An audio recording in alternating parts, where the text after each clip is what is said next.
क्या हो अगर किसी दिन आपको ये पता चले कि एक प्यारा शिक्षक जो आपको जीना सिखाता था अब मर रहा है।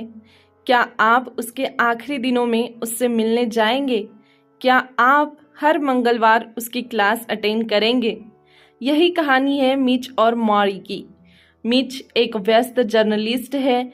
मॉरी एक बूढ़े प्रोफेसर जिन्हें एएलएस नामक बीमारी है, और दोनों मिलते हैं हर मंगलवार, जहाँ जिंदगी की सबसे अनमोल क्लास चलती है, बिना बेंच बिना किताब, सिर्फ दिल से दिल की बात। तो आइए दोस्तों, ट्यूसडे विथ मॉरी बुक के अध्यायों को समझते हैं। यह बुक एक प्रोफेसर और एक विद्यार्थी का अंतिम जीवन पाठ है। तो आइए दोस्तों, इस किताब के अध्याय को समझते हैं। अध्याय 1, द कॉलेज डेज और बिछड़ाव। मीच ने अपने कॉलेज दिनों में मॉरी से बहुत कुछ सीखा, लेकिन ग्रेजुएशन के बाद उसने वादा किया कि संपर्क बनाए रखेंगे, जो वादा जिंदगी की दौड़ में खो गया। हम सब किसी मॉरी से दूर हो जाते हैं जिसे कभी हमने बहुत माना था। अध्याय 2, बीमारी और जीवन की उल्टी गिनती। मॉरी को एएलएस हो गया, एक गंभीर और लाइलाज बीमारी। शरीर धीरे धीरे जवाब देने लगता है, लेकिन मॉरी की आत्मा और मुस्कान अब भी जिंदा है। मॉरी कहते हैं, मैं मर रहा हूँ, लेकिन इससे पहले मैं पूरी तरह जी लूंगा। अध्याय 3, पहला मंगलवार, दुनिया का भ्रम। मॉरी पूछते हैं, क्यों भाग रहे हो, किस चीज के पीछे हो? आज की दुनिया हमें भ्रमित कर देती है।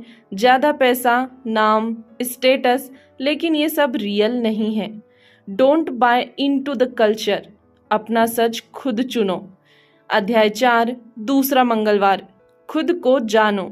मॉरी सिखाते हैं, तुम्हें खुद को पहचानना होगा, नहीं तो ये दुनिया तुम्हें बदल देगी।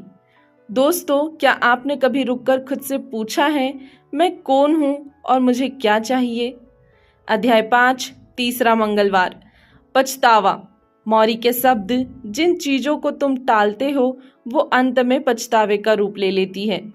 दोस्तों, जिनसे माफी मांगनी है मांग लो, जिन्हें गले लगना है अभी गले लगा लो। अध्याय 6, चौथा मंगलवार, मृत्यु। मॉरी हर दिन खुद को छोटा मोटा मरने की प्रैक्टिस करते हैं। इससे उन्हें एहसास होता है कि जिंदगी कितनी कीमती है। दोस्तों, मृत्यु का डर तभी मिटता है जब हम उसे समझने लगते हैं। अध्याय 7, पांचवा मंगलवार, परिवार का महत्व। मॉरी कहते हैं, अगर पास में कोई नहीं जो तुम्हें प्यार करे तो सच में गरीब हो। मुझे देखभाल चाहिए और मुझे पता है कि मेरा परिवार मुझे नहीं छोड़ेगा। अध्याय 8, छठा मंगलवार, भावनाएं कैसे जिए। मॉरी बताते हैं, feel it completely and then detach. यानी दुख, डर, प्यार, सबको महसूस करो पूरी तरह, फिर जाने दो। उदाहरण, मॉरी दुख को अंदर आने देते हैं, रोते हैं, फिर मुस्कुरा देते हैं। अध्याय 9, सातवां मंगलवार, उम्र और युवा होने का भ्रम। मॉरी कहते हैं, हर कोई बूढ़ा होना चाहता है, लेकिन बूढ़ा होते ही पछताता है। क्यों? क्योंकि वो नहीं जानता कि हर उम्र कुछ सिखाती है। अध्याय 10, आठवां मंगलवार, सफलता की परिभाषा। मीच की आंखें खुलती है। उसने सोचा था सफलता यानी पैसा और शोहरत। मॉरी ने सिखाया, सफलता यानी प्यार, अपनापन और सेवा। Give out love and it comes back 1,000 time. अध्याय 11, नौवां मंगलवार, शादी और रिश्ते। मॉरी कहते हैं, रिश्ते निभाने के लिए 3 चीजें जरूरी होती है, सच्चाई, खुलेपन और एक दूसरे की इज्जत। अध्याय 12, 10वां मंगलवार, संस्कृति की आलोचना। मॉरी कहते हैं, ये समाज तुम्हें व्यस्त और खोखला बना देता है। खुद अपनी संस्कृति बनाओ, वो जिसमें प्यार, दया और संतोष हो। अध्याय 13, 11वां मंगलवार, क्षमा और अलविदा। अब मॉरी की हालत बहुत नाजुक है। वो कहते हैं, मैंने खुद को माफ किया और दूसरों को भी। मुझे माफ करना मीच, और मैं तुम्हें भी माफ करता हूँ। यह आखिरी क्लास थी। दोस्तों, मीच अब पहले जैसा नहीं रहा। उसने सबक सीख लिए हैं। पैसा ज़रूरी नहीं है, प्यार ज़रूरी है। समय तेज नहीं भागता, हम ही भागते हैं। मरने से पहले जीना सीखो। दोस्तों, क्या आपके जीवन में कोई ऐसा है जिसे आप मौरी मानते हैं?